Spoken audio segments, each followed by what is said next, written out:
ମୁଁ ବସ୍ତାନୀର ରଫ୍ ଖାତା ଥରେ ଶୁଣ ମୋ ମନର ବ୍ୟଥା।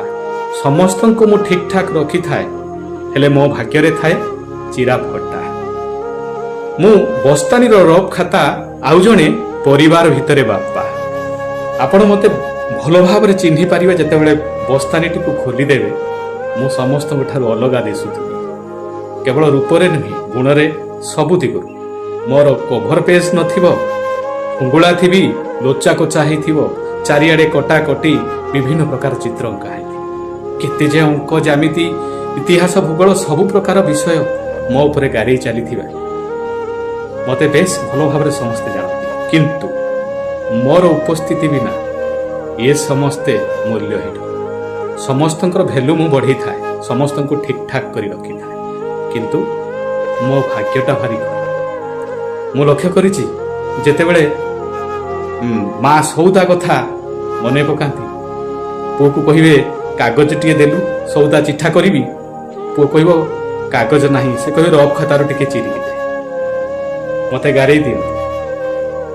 କେତେବେଳେ ତ ବର୍ଷା ଯଦି ଆସିଲା, ପିଲାଟି କାଗଜ ଫର୍ଦ୍ଦି ଚିରି କାଗଜ ଡଙ୍ଗା କରି ଭସେଇକିରି ମଜା ନେଇଛି।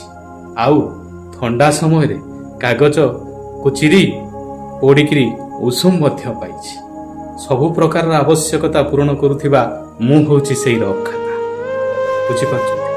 ମୋ ପାଇଁ ସମସ୍ତଙ୍କର ମୂଲ୍ୟ ବହୁତ ବଢ଼ିଆ। ଥରୁଟିଏ ଚିହ୍ନନ୍ତୁ ତ, ଯେମିତି ବସ୍ତାନୀରେ ରଫ୍ ଖାତା, ସେମିତି ବାସ୍ତବ ଜୀବନରେ ପରିବାର ଭିତରେ ବାପା। ମୁଁ ହେଉଛି ସେଇ ବାପା। ମୋର ଅବସ୍ଥା ଠିକ୍ ସେଇ ରଫ୍ ଖାତା, ଯିଏ ଯାହା ପାରିଲା ମୋତେ ଗାରେଇ ଚାଲନ୍ତି।